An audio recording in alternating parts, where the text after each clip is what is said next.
You searched how to buy shares of GSRIV Acquisition Corp.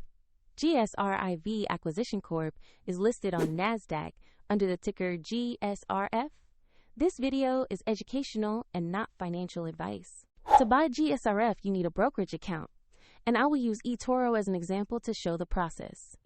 After registering, you must verify your account with an identity document and add funds before you can place an order. Use the platform search box and enter the ticker GSRF to locate the listing. Choose the matching NASDAQ result to make sure you have the correct stock. On the asset page, check the company summary and the price chart to confirm it is GSRF. Verify the exchange shows NASDAQ and the ticker matches before proceeding. To invest, click Invest or Trade, enter the amount to buy, review the order details, and confirm the purchase.